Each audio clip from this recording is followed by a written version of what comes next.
trumpeters now herald the arrival of the reigning monarch of the winter's Centennial celebration. Ladies and gentlemen, we proudly present our very charming First Lady, Charlsie Poe, escorted this evening by her son, Dennis. Her Majesty's train bearers are Justin Calcote and Jeremy Hope.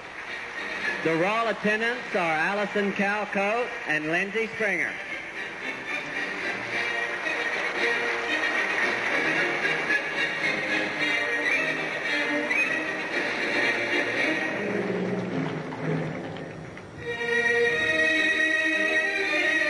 Performing the royal coronation this evening is our honored guest, Danielle Forrester, the Texas Region Maid of Cotton from Lubbock, Texas.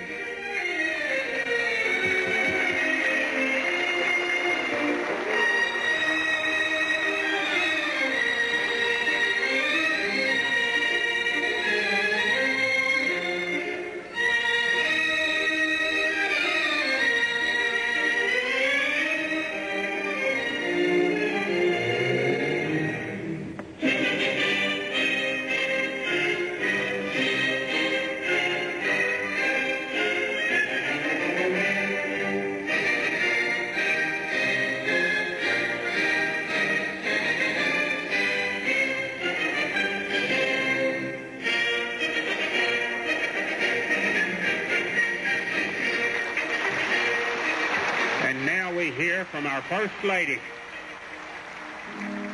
I am very proud to stand before you this evening as the First Lady of Winter's Centennial celebration. This is truly a moment in my life that I will long remember. To all those who made this possible, all I can say is thank you. Your Majesty, we as your royal subjects wish to thank you and each and every contestant who helped make this celebration such a success.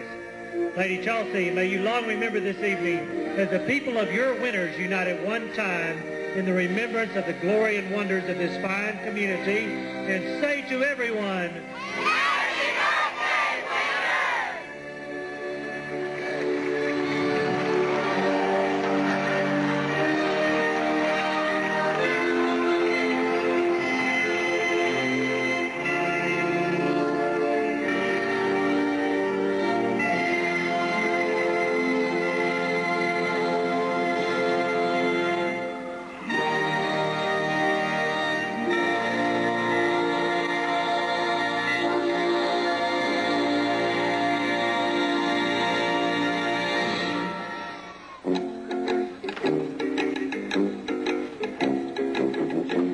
Now, that's what I call getting things off to a real good start.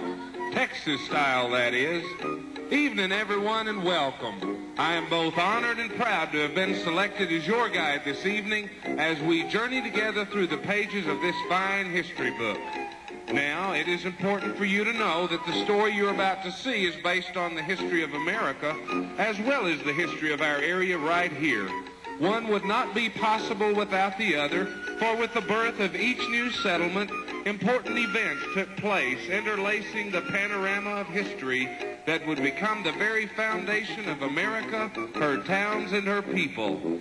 Our story is filled with the names of courageous men and women who dared to dream and had the faith and determination to make those dreams come true. Without those early dreamers, there might never have been a Winters, a Runnels County, a Texas, or even an America. The very first of these dreamers were the discoverers and explorers of this great land of ours. It was a dream that led those first explorers, like Alvar Núñez Cabeza de Vaca, Alonso Alvarez de Pineda, Hernando de Soto, and Francisco Vasquez de Coronado, into the vast unknown wilderness that was Texas. It was in the year 1540 that Coronado led an expedition into the American Southwest in search of the legendary 7 cities of gold.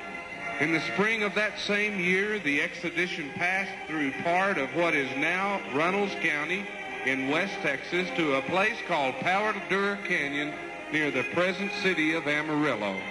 Coronado's quest for the 7 cities of gold would take his expedition into the uncharted wilderness of the future states of Arizona, New Mexico, Kansas, and our very own Texas. By virtue of this search for the cities of gold, He and his men would be the first white men to travel up the Rio Grande Valley, the first white men to journey through this part of West Texas. Coronado never found his cities of gold. Discouraged and disillusioned, he returned to his home in Mexico. We here this evening can learn about the journeys of these early dreamers from documented accounts, but we can only imagine the great excitement laced with fear and loneliness that each must have felt upon entering a strange new world. Dreams. It is strange that one man's dreams can be another man's nightmare.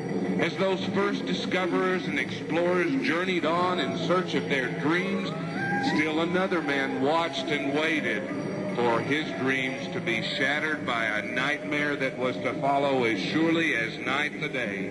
The news of the strange intruder spread across the stillness of the lonesome land. Still he watched and waited, never knowing that even his most powerful weapons would be unable to defend him against his destiny.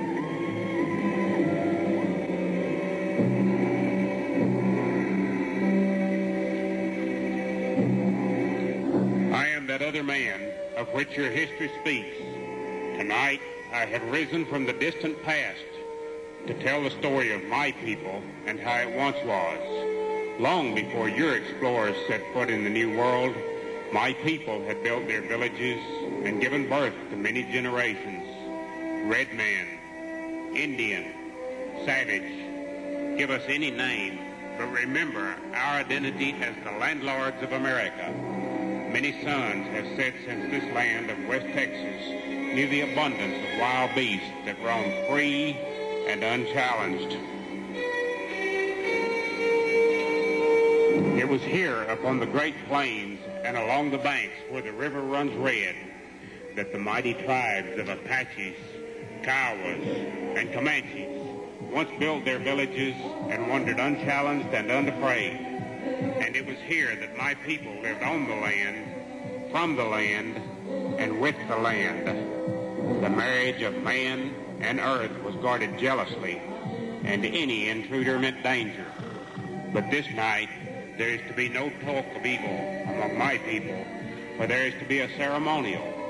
As the wise man takes his place, the women of the village stand in readiness for their part in the consecrated dance to the Great Spirits.